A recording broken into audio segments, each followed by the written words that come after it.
dab da zan hau kutuban nan ake turo min wani video clip na wani kare cikin karnuka, na wani wulakantacce, wani kwashashen albarka a tattare da shi, ya tsaya ya kafa wa kansa kamara, yana zambo, yana waƙe, yana cin mutuncin ɗaya daga cikin malumman da suka wahalar da lokutansu, suka sarayar da rayukansu a lokacin fitinar Boko Haram. Wallahi bawan Allah nan Profesa Isa Ali Fantami, idan ka san abin da ya maka a baya, ba kowa bane da kuɗi za a bashi ya yadda ya fito irin wannan abin da yi lokacin da ake fitinar.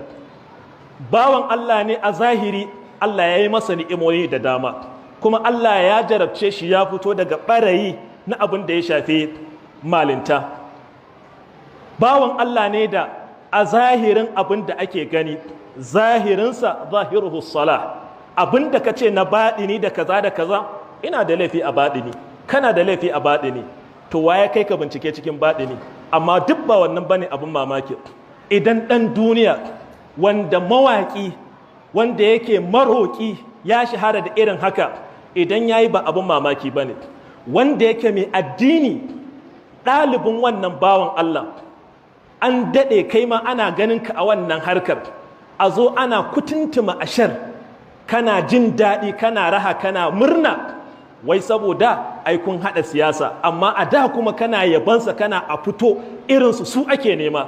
Me damuwarsa? Kawai saboda ya haɗa hanya da waɗanda suke iyayen gijinka, ba su zama maka tsagutu ba kenan?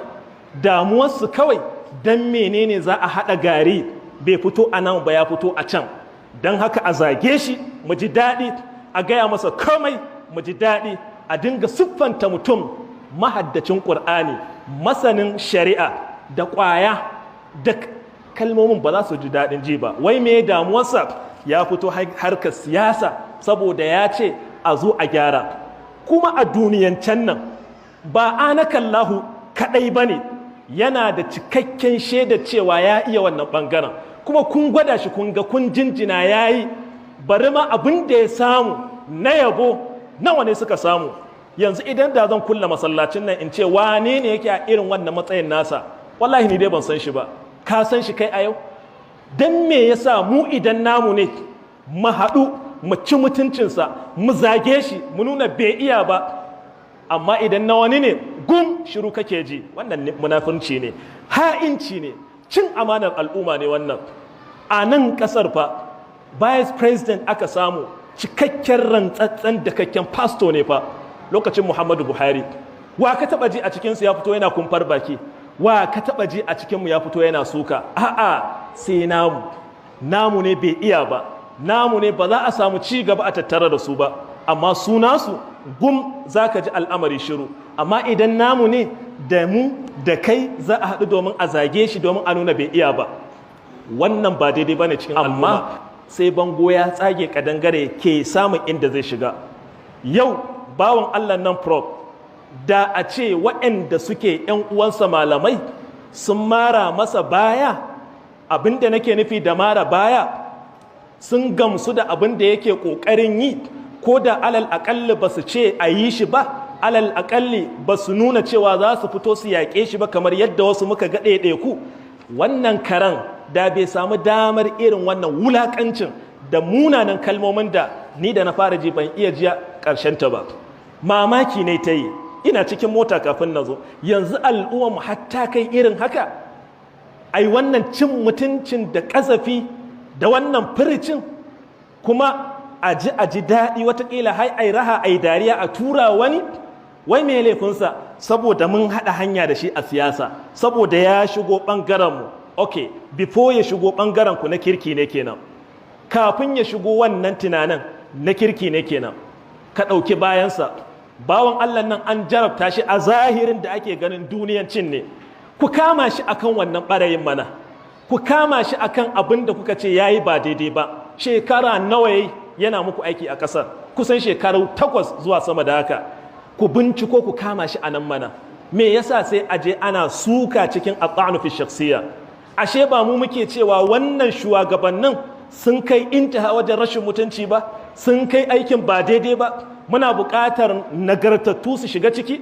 ashe dama haka za a yi wa nagartattu ɗin a zahiri, ashe dukkan wanda yake tunanin ya shiga idan kun haɗa hanya da shi a cikin siyasa kana da wani jallayin da kowane ne sai ka keta shi. Babu wata al'ummar da za ta zama nagartacciyar al'umma matukar babu malamai a cikinta, wallahi babu ita.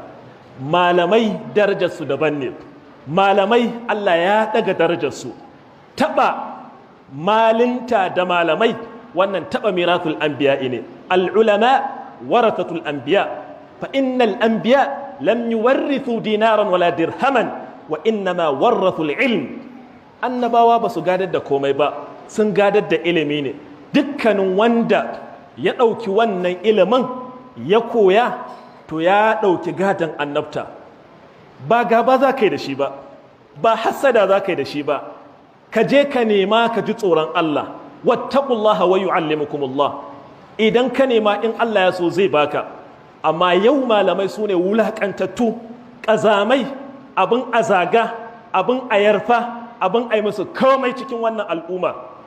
Wai kai da kake wannan maganar wa malamai, nawa ka taɓa bashi a matsayin kuɗin da zai karantar da kai addini?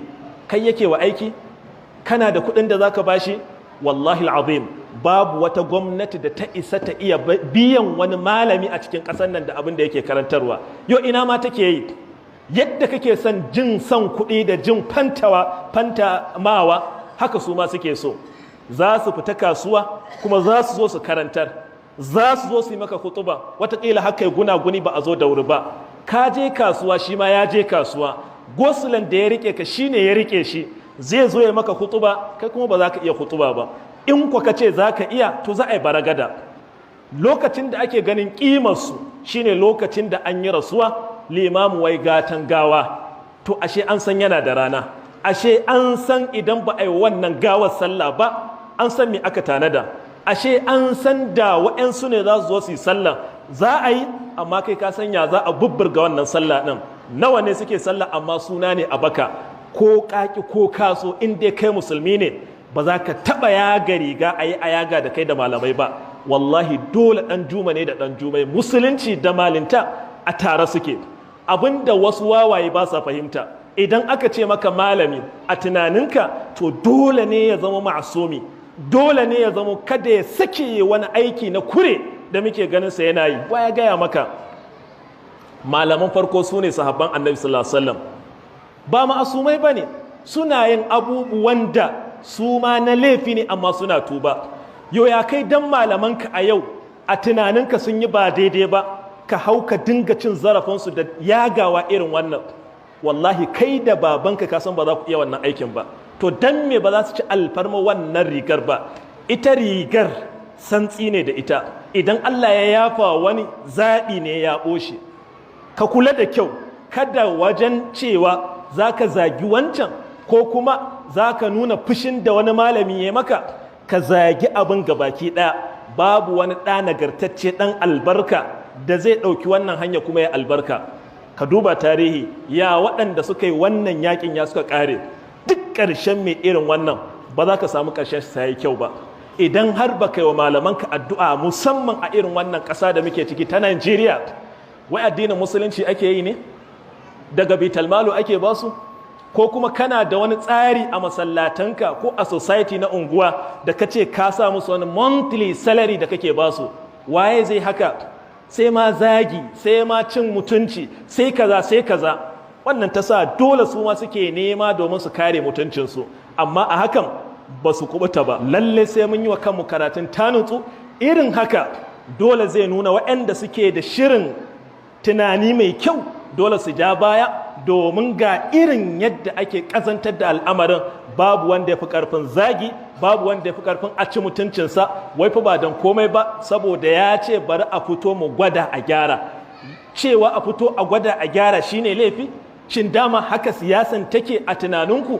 To tir da irin wannan siyasa, tir da irin wannan siyasa, amma tir da zami da ita, tunda har muka yadda muka ce larura ta bamu dama a mulke mu da wannan tsarin constitution na demokradiyya, to kuma dole ka yi haƙuri a samu nagartattu ɗaiɗaikun da za su shiga su gyara. In ba haka ba, ɗauke-ɗauke yanzu aka fara shi, zub da jini yanzu aka fara shi. Dama su waɗanda suke asararru ba nagartattu ba, abinda suke so a koda yaushe kada waɗanda suke da nagarta su zo domin gyara wannan al'amari. Amma in ba haka ba, menene amfanin wannan al'amari? Ubangiji Allah ya ganar da mu, Allah ya farkar da mu daga wannan dogon bacci da muke yi. Amma shakka ka sani, shi naman malamai guba ne, naman malamai guba ne.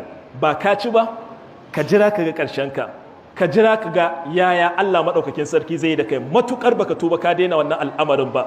Ba ma'asumai ba ne, suna laifi, amma kuma suna da rigar alfarmar da Allah ya yafa musun da dole sai ka yi taka tsantsan wajen mu'amala da ire-irensu.